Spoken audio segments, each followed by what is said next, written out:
Fantasy Focus. We have been covering all of the position groups leading up to today. So this will be the last set of position groups. If you missed out, rec, ! Socials in the chat for Medic and for anybody else, go click on our the YouTube link, and we have all of those posted. We're going to be posting some more, but we have all of our insights and everything else. So make sure you go check those out. Also, we will be touching on running back and tight end tiers tonight. These aren't official number. We don't have them ranked yet.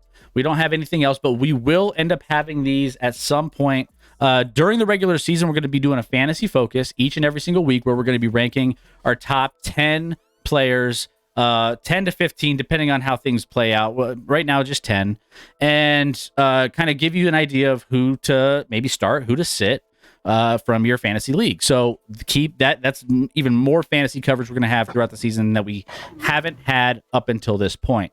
But we're going to have contests. We're going to have all those things. So join our Discord. Thank you for the subbing to the YouTube channel. Appreciate that, Medic. And again, we'll be updating more and more videos as we go through this preseason. All right. So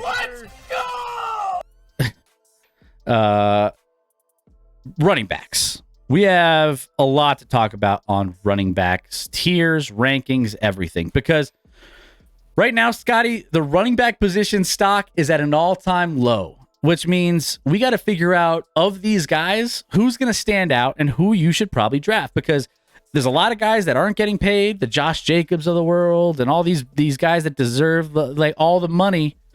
So how do we approach that? How do we approach some of these guys that are going to be available for you at where you're picking in your draft? We're going to help you out. We have some tiers set up. We have some things that we're going to discuss, some players we like, some players maybe you might want to consider, thinking about a little bit deeper. But let's dive in, Scotty, and I'll give me a sec. Let me pull up my list here, and we can kind of go through this and go tier by tier. So tier 1.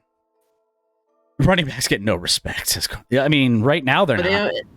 Yeah. But it's also part of the landscape too. It is what it is too. It's weird. Without looking to official rankings, it feels like running back rankings are all in the garbage this season. Yeah, it's not the same because we've shifted into a wide receiver heavy league, which is why running backs haven't been as highly considered. It doesn't mean you should disregard them.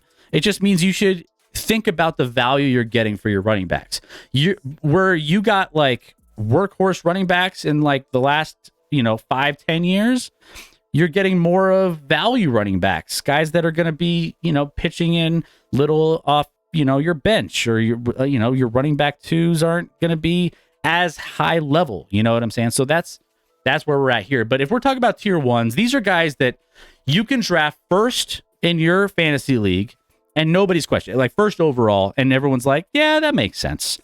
And there's only a couple guys that fall into this category for me. And again, you guys can pitch in on how you guys think on what Scotty and I are, breaking down here. But let us know your thoughts. Christian McCaffrey is one. He's got to be up there, obviously. And I think Austin Eckler is one as well. Austin Eckler comes with the little tag of injuries, right? When he's in, he has that injury bug. So you got to keep him a little bit more, which is why I feel like Christian McCaffrey could technically, be alone in tier 1. To be fair, McCaffrey's had some injury issues. Yeah, McCaffrey has had injuries too. But Henry would be in the top one. Yeah, so these are guys that, again, if you take with your first overall pick, people aren't going to question you. But again, like for me personally, with my number 1 overall pick, if I had it, Justin Jefferson that's just kind of the way this landscape is played out.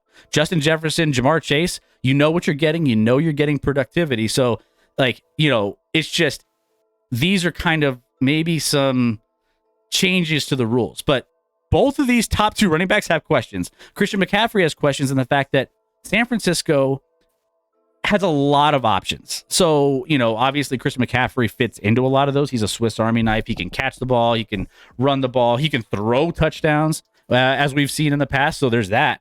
It's just injuries have been an issue, but there's a lot of mouths to feed in San Francisco. That doesn't change the fact that they're a pretty good offense that could put up points, and Christian McCaffrey's most likely going to get a lot of those. Austin Eckler, kind of similar in a sense where he does a little bit of everything. Injuries are kind of what plague him typically each and every single year. You never know how many games he's going to play. But he's kind of on that fringe of tier 1 to tier 2. But I think if you had to put him up in this area, I feel like he's slightly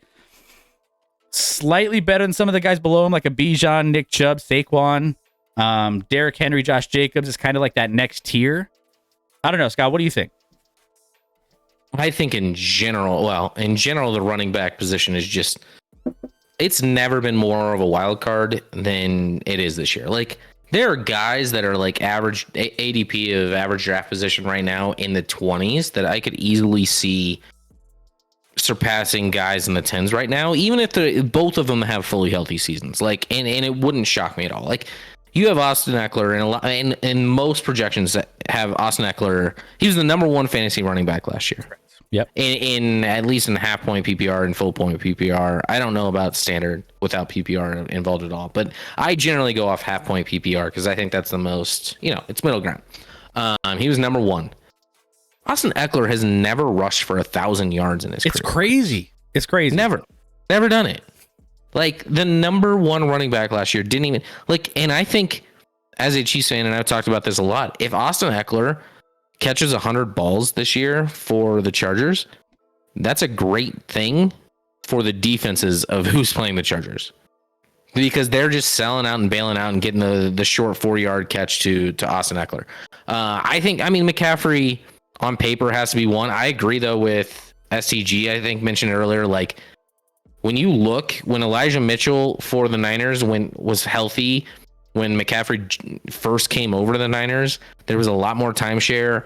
There was a lot more split. Like, so literally people's number 1 running back might split carries quite a bit. He might get, with Elijah Mitchell last year, he wasn't even getting 50% of the carries. He was getting less. And now some of that was like bringing him on board midseason and getting him up to speed and stuff. But like, he didn't get the amount of carries. So I mean, McCaffrey should be the first running back taken, based off of what he can do running. I think that offense will be, a little unpredictable we don't know who the quarterback is at this point. Is Purdy going to be healthy? I think. Does he start? He got Trey Lance. He got Sam Darnold. Who knows? But Austin Eckler's, going to be in a good offense at least, so he'll get you touchdowns and catches. I don't know if you mentioned Saquon. I think Saquon's a lot of people's like number 3. He's not my number 3 is probably like Tony Pollard. But if you want to go with like the safest running back right now, like the safest is probably Nick Chubb, Chris. No, Nick Chubb, who may not have that. He's not going to finish as the number 1 running back. He won't finish 1. But you know what he won't do? He won't finish outside the top 10. And I could argue these other guys could all finish outside the top 10, whether it be injury or just not, enough production. I mean, there's so many red flags. Everyone's hyped on Bijan Robinson, but and I love his talent and his ability, but is Atlanta's offense going to be any good? And you had a rookie run for 1,000 yards last year for Atlanta in Algier or whatever his name is. So is he not going to get any? Maybe he doesn't get a ton of touches, but he gets some. Jonathan Taylor, I don't know if you've seen him walk as he's not practicing, Chris, but it looks like a 90-year-old man in practice. Like, that back's messed up. Derrick Henry's usually consistent for year to year, but is that offense going to be good? And eventually you hit the wall. Short answer, no, it's not going to be good. So and Saquon was much better in the first half of last year than the second half. So yeah, I love Saquon as a talent and a player, but if they continue to just rely on him, eventually teams key on that. I don't know, man. There's just so many guys that I don't like. I mean, there's guys. So for me, as weird as it sounds, I skip over those first couple, right? I think you have the McCaffreys, the Ecklers that have a couple questions here and there with what the circumstances of what's the productivity going to be. But again, like you said, Nick Chubb, I talking about Nick Chubb on a couple shows ago on my Aces, on our go-to must-draft players, about how the fact that he's had the quietest 1,500 yards season in NFL history. He's like, I mean, averaged 5 yards per carry in his first 5 seasons. It's unheard of. I mean, he's in a good offense with, I feel like a lot of really good players that are around him.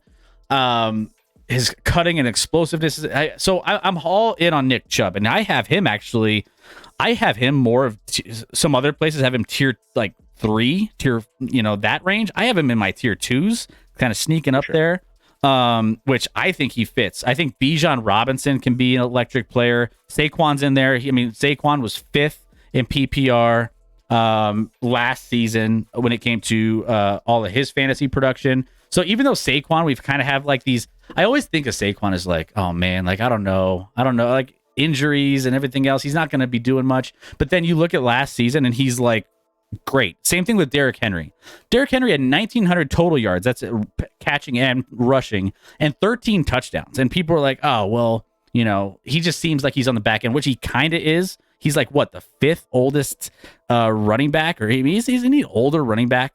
Like he's it seems like he's been here for forever. He's the 5th oldest running back in the NFL. So it's like you can tell he doesn't have the same highlights of like the stiff arms. And that's not just starting running backs, Chris. That's all running backs.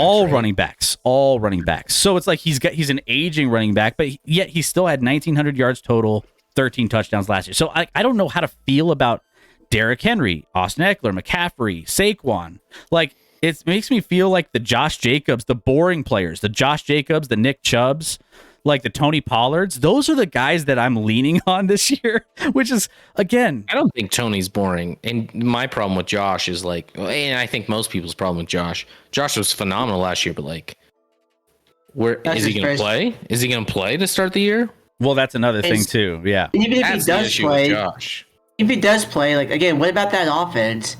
It's not going to get any better.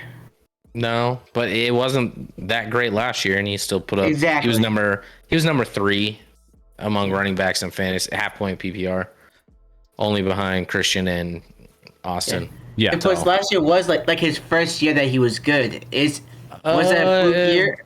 His rookie year, he was good as well. But you're right. There was like some in between where, we both hated Josh Jacobs going into fantasy football last year. He proved us both. We both looked like asses after that. But to be fair, he had like decreased production every year and just looked like, and then you have a new system coming in and it looked like it was going to be like a running back share. And then he came out and like dominated. So respect to him. Who's a boring guy that people won't want to draft, but like sneaky was like, in his first year basically with a lot of touches last year, Ramondre Stevenson for the Patriots. I have him here too. They're bell cow now with Damian Harris out. So some of those guys that are just going to be there, they'll get a lot of touches. Touches in running back is the most important thing. Like people are letting Joe Mixon slide, and I'm like, I don't know that I love Joe Mixon as a player at this point in his career as much, but like you have Samaje Perine gone, the backup's gone there. You're in an elite offense, like you're gonna get a lot of goal line touches and a lot of chances to score touchdowns. Like for that alone, he should be higher than like a Jonathan Taylor, which I'm not sure Indianapolis is gonna score anything points a game this year. Yeah. Like they might start a raw rookie quarterback who I love, but like this year might be really bad. And another one too, at least in my tier 2. So yeah, tier 2, I kind of have a solid like Bijan, Saquon, Derrick Henry, Josh Jacobs, kind of in that range where you wouldn't be shocked to see these guys finish in the top echelon of running back rankings by the end of the year. But like Bijan is an interesting one too, because he's coming in with more hype than Saquon did. And also he can catch the ball. He's going to be in an offense that they're going to rely on him quite a bit.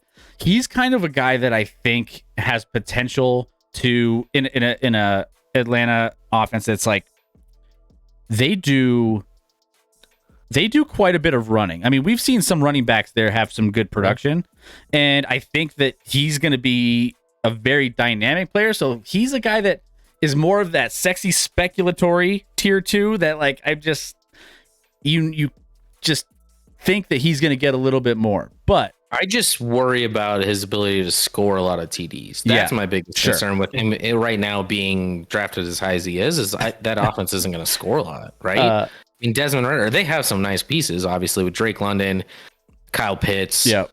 You have pieces with Bijan Robinson, but like Desmond Ritter, we don't really know what we have in that outside of him being in year 2 as where did he get drafted last year? Like 4th or 5th round for Atlanta?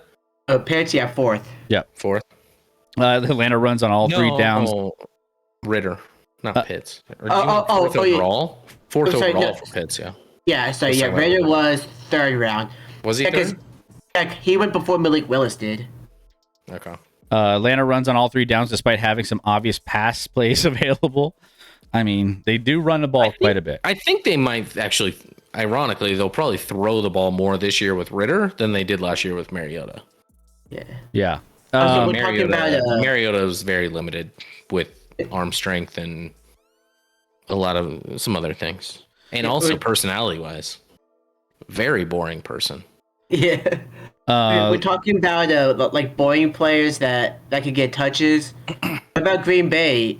Aaron Jones and AJ Dillon are going to get a lot of touches. Actually, I kind of have them a little lower. We'll get to them. I think they're more like that tier 4, bottom of tier 3, tier 4-ish. But like as far as tier 3 goes, I think these are guys that you kind of might be surprised that they might finish in the top of the fantasy rankings, but you might not be like completely blown away. And here's guys like Jonathan Taylor, Tony. I think Tony Pollard's the top of this. It could almost be a tier 2 for me, but Jonathan Taylor, Tony Pollard, Stevenson, who we just talked about. Then you have Mixon, and then I'm a little. Some people have Najee Harris up here. I'm lower on Najee Harris than most, so I think he's more of a tier 4 kind of running back for me. But I mean, Stevenson, you talked about it. He's the first Patriot to have 200 carries and 50 catches. He tweaked his knee. I mean, he's getting worked like a workhorse. So when he tweaked his knee, that was a part of it. So that was part of what took him down. They've worked out Zeke and Fournette.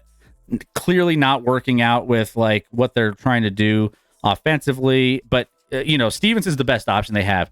Plus, you got to add in the fact that they won't have a defensive coordinator running plays offensively. So the offense is most likely going to take Matt Patricia's moving on, right? So you don't have to worry about him. They're going to have a real offensive coordinator. So you're going to be getting a little bit more, just some little bit more substance from a freaking offensive play calling standpoint. So Stevenson is a very interesting one here. Like they'll get more offensive play calling substance. That offensive line though might be bottom 5 in the league. Even the worst. The only other thing with the Patriots, I think someone else mentioned it. Like you get it simply because it's Belichick, so it scares me. STG I think said, because like all of a sudden you could have like a 3rd string running back, like being a workhorse, kind of like any one game. All of a sudden you have like a random dude contributing and getting a lot of touches, and it's like, what are we doing here? What's going on with Stevenson? But I do think he's going to be still the main focal point. You just never know with that offense as well. But hopefully they get it squared away a little bit more this season. Yeah. Elsewhere, I mean, at least we have the knowledge of the suspension for Kamara come down this week. He gets 3 games to start the season. So obviously that's going to knock him down. But like, if you still think he has some decent upside and you can suffer through those 3 weeks and have him for the, latter part of the season, most of the season, including your playoff run, if you make the playoffs, maybe depending on where he's available, that might be worth it. You got to weigh those factors. I said before, like, I mean, there's a ton of guys, but like J.K. Dobbins to me has some upside. If you want like a deep sleeper, Chris, for me right now, based off of like how camp's going, it's Kenneth Gainwell in Philadelphia. You remember how all last year I just gave Chairman a hard time? I'm like, why does Detroit hate DeAndre Swift? Sounds like through camp so far, Philadelphia also hates DeAndre Swift. Like yesterday, they did a 2-minute drill. 2-minute drill, you're like, all right, you get DeAndre Swift in the game. Like, that's where he would thrive, right? Like, no, it was Kenneth Gainwell in there. Obviously, you have DeAndre Swift and Rashad Penny out there, but Penny is glass and I don't think he's even practicing right now. I could be wrong on that, but I'm pretty sure he's not practicing. He's glass, and DeAndre Swift never been able to prove to take the full load. So, like, I think Kenneth Gainwell could lead Philadelphia in touches at the running back position this year. He's going like running back 51 right now, Chris. And like, if he is the leading touch getter for the Philadelphia offense at running back, that obviously is going to score a ton of points. Like, he could end up being a top 10 running back in fantasy this year, and he's going 51 right now. Like, I love him as a sleeper. I mean, super speculative, but you make great points. I mean, DeAndre Swift, when he got into camp, I mean, people were questioning, can he hit the right holes, and like the way he runs and everything about him is just kind of off. That's the whole reason why they didn't love him. And again, it's carrying over to this side of things too. Yeah, I think Gainwell's a nice under the radar pickup if you're getting later on in your draft, and you could just get that sleeper. But yeah, I think tier 4s, if I were putting it together here, I was kind of just making my list.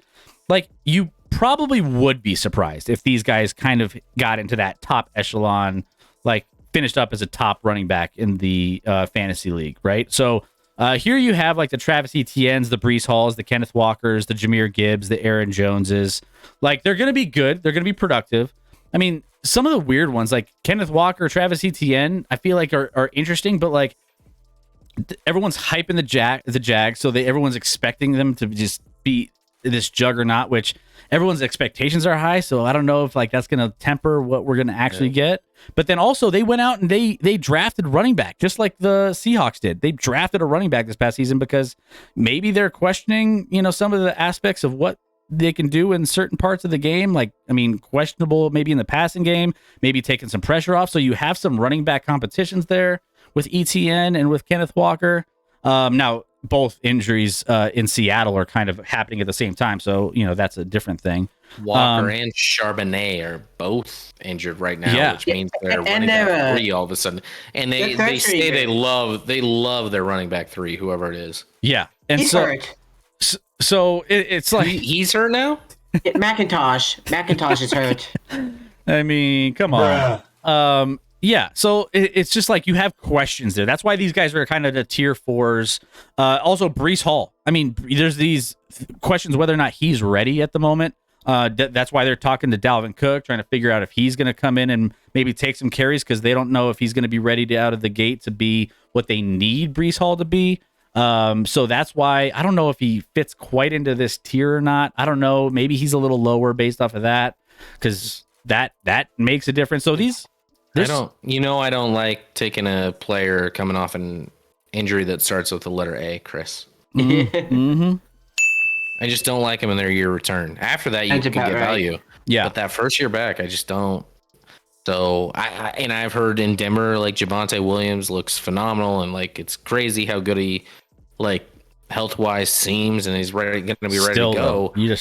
I just can't trust it. I can't trust it, because you hear, I mean, everything's hyped in camp. Well, that's why we got P. Ryan in. Like, if they felt so good, I mean, again, P. Ryan's fine. P. Ryan's fine. Like, but don't rush. If I'm Denver, I'm not rushing Williams, because I think 100% a good option. 100%. And I also hear that they're still in on Dalvin Cook. I'm like, and then like reportedly Josh Jacobs, if he got released, like Denver would be in on. I'm like, Denver. It does make sense to me.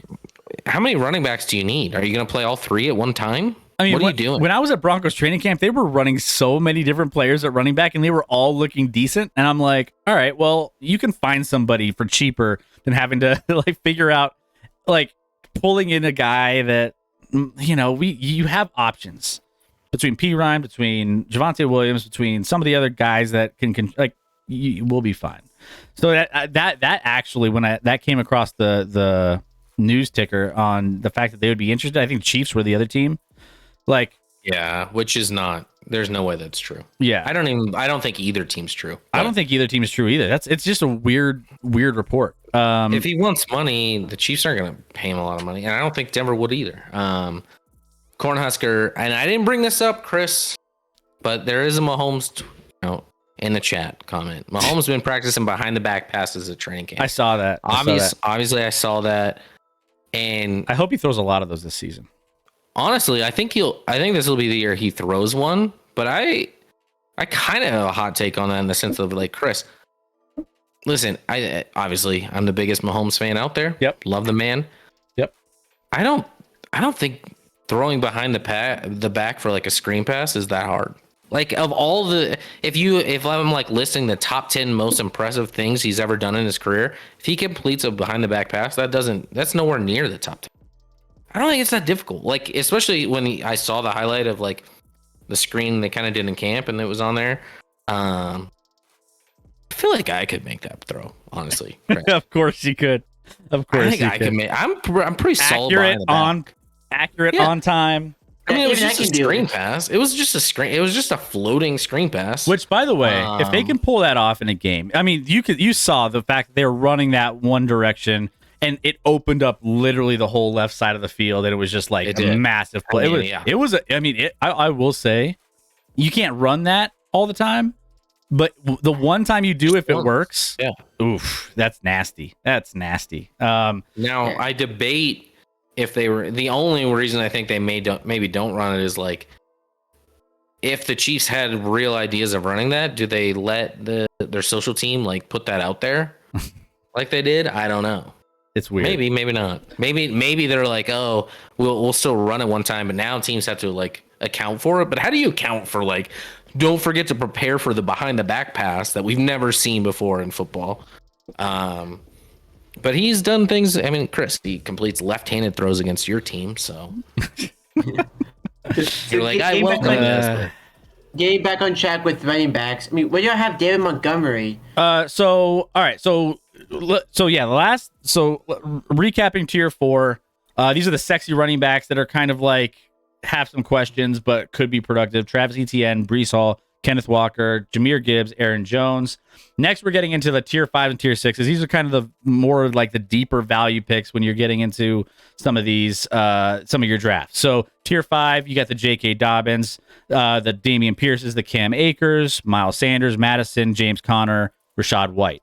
Now, I've already talked about Cam Akers, buying stock low on Cam Akers right now. So I feel like, he's going to come back and be a somewhat decent option for you guys to jump on. But I mean, his stock is at an all-time low. You're going to get some good production out of him, I think. Madison, I think you mentioned Dobbins, Scotty. Any other names here? Or, I mean, you want to go on any of those names that I just mentioned? They're fine. They're all kind of like, to me. Yeah, I mean, we're further down. Tier 5. Another sleeper sure. I like is James Cook in Buffalo. I liked him last year. It didn't really pan out. I'm going to ride that again, though. I think James Cook is the most talented running back that the Josh Allen-led Bills have ever had. He had some like rookie wall stuff that he had to figure out last year, but the talent's there. And I think he's going to have a big year this year, and he's drafted way too low because I think he's going to be the lead guy. As far as David Montgomery and Jahmyr Gibbs in Detroit, I have no idea how that's going to shake down. I haven't seen a ton of reports in camp on that. I haven't looked into that to see like where they're leaning, but obviously you bring in a free agent like Montgomery, then you draft Jahmyr Gibbs as high as they did in that first round. I don't know that I love either guy. Do we know? I like the goal line guy. Who's the goal line guy? Because that's what Jamal Williams did last year. He led the league in touchdowns. He led the league in touchdowns, and like 90% of them are from a yard out. So I would agree that it seems like Montgomery would be. Jahmyr Gibbs doesn't strike you as a goal line back at his size. I think they want to use Gibbs almost. They want to use Gibbs almost like a receiver. Yeah, like a receiver out of the backfield. Yeah. So PPR league, you might be a little bit more valuable, but yeah, I think overall, I think there's some okay options in tier 5, and then again, like I said, I'm a big Cam Akers guy. I mean, the fact that he finished the season as good as he did with the talent that was on that Rams roster last season, finished running back 5 in points per game, averaged 17 carries for 85 yards and 1 touchdown every game down that stretch. 90% of the carries were inside the 5-yard line. He gets a lot of action. For him to be a tier 5 here, I think you're getting a little bit more value than some of the other guys around him. But again, you're buying in on a guy that's like, I love Detroit's offense this year. I mean, it was great last year. It's going to be good this year. Mm-hmm. And then tier 6, you get the David Montgomerys, the Swifts, who obviously is not panning out. The Kamara, who has a suspension but could be something maybe for you. The Dalvin Cook, who might be splitting time in New York. Brian Robinson, Rashad Penny, and then Pacheco is in that mix as well, maybe towards the top end of tier 6. It's just, you never know what's going to happen with KC with like what they end up doing with running back, right, Scotty? I mean, KC's running back situation. Every time you buy in on a guy, you think, oh, last year was a great season. He's going to have a better season this year. They end up like finding somebody else that's going to be panning out. Now, the only thing going for, I think, Isaiah Pacheco is the fact that he was a rookie. He's still a young kid that's like really, I feel like he's got a nice runway a little bit more than some of the other guys. I don't know. I could be wrong. I wouldn't draft a KC running back in fantasy. It's bad. It's bad. You just don't know who's going to pan out. It's not. I like Pacheco.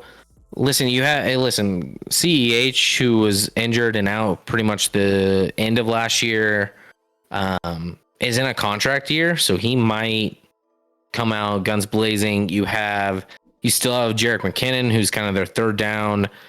He's their best pass blocker, and then he can also catch out of the backfield, and he'll get some touches.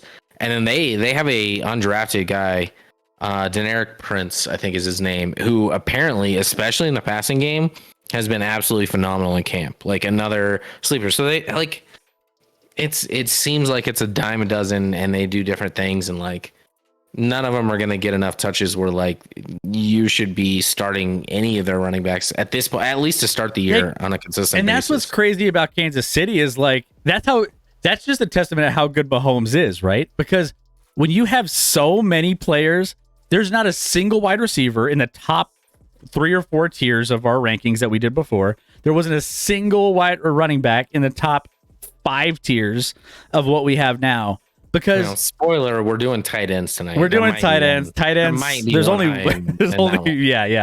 probably. Like, but that's just the testament of like how this offense runs. Spreads it around. You spread it around. It wasn't always that way with Kelsey and Tyreek, but last year, I mean, they spread it around. They didn't have a 1,000-yard receiver. Nope.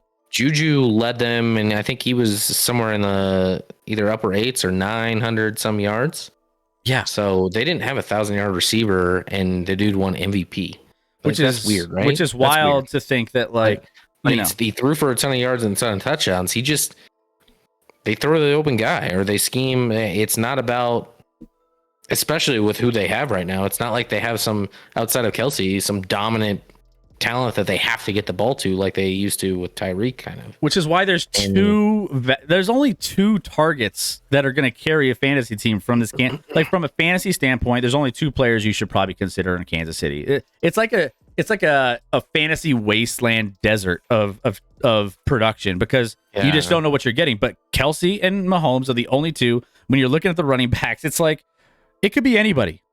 In both the running back and wide receiver, someone could pop off. And I thought in wide receiver it would have been Tony until he got hurt on his like first rep of camp. So I don't know what to think there. And he always gets. I think Tony's clearly the most talented wide receiver, but I don't know when he's going to be back. So Mahomes' ability rubs off on Chiefs fans. It's unavoidable. Chairman Montgomery is an upgrade as much as I love Jamal. Read through those. I'll be right back, Chris. Let's see. Medic. Do you guys think that Zacchaeus makes any impact at Philly? He was just starting to come on towards the end of last season in Atlanta. I feel like he could potentially be a sleeper at the wide receiver position if Philly uses him like Atlanta started to last year. I mean, that's a deep sleeper, Medic. I think, obviously they have a lot of options at the top end of those wide receiver rotations. Plus, they have a lot of options with running backs. They have a lot of options. I mean, they use the tight end quite a bit. I think deep. I mean, I think he comes more valuable with injuries and things, but I think it takes a little bit of time to get there. So is it worth drafting maybe with one of your last few picks, 2 or 3 picks, maybe, if you really feel strongly that he's going to have a chance? But at the same time, I mean, it's kind of, a wait and see game. If you're feeling like you can realistically, given the draft, have a guy on your bench for 3, 4, 5 weeks and feel comfortable with that, knowing you have depth at like those positions, then yeah, I think you can take a risk on one of your last picks being a guy you can stream like Zacchaeus and just kind of stash him. But I wouldn't. I don't know if I'd put a lot of stock into it necessarily. He's a guy that you could probably pick up off the waiver wire after your draft comfortably. I would think. So I don't know. I think you might want to just maybe wait and see. But I love the question though, Medic. Appreciate that. Because yeah, you do got to consider those at some level once you get to the bottom end. One of the guys, a lot of deep drafts. So I was finding deep sleepers is a real thing. Totally get it. Hey, some of you guys have like 14 team, 12 team leagues, and I think are there 14 team leagues nowadays? I don't know. Like, I mean, I don't. Yes. I'm not in many of those. I think there's some leagues that do like a 32 team league. Wait, you have to get what at that point in time, like quarterback and tight end are at a premium. Yeah, no, like anything more than even anything more than 12 team leagues, I feel like is kind of like it's wild. You're wild west. I think 12 is the ideal number. Obviously 10, there's a lot of 10s out there. I've heard of 14s.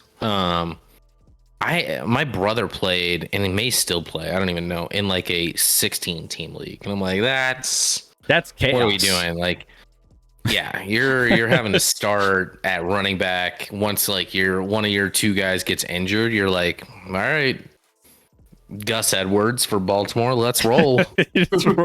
Like, good luck. Yeah, it's like that's I don't brutal. know at this point. That's brutal. All right, guys. So that's the tight ends. Running backs. I'm sorry. No.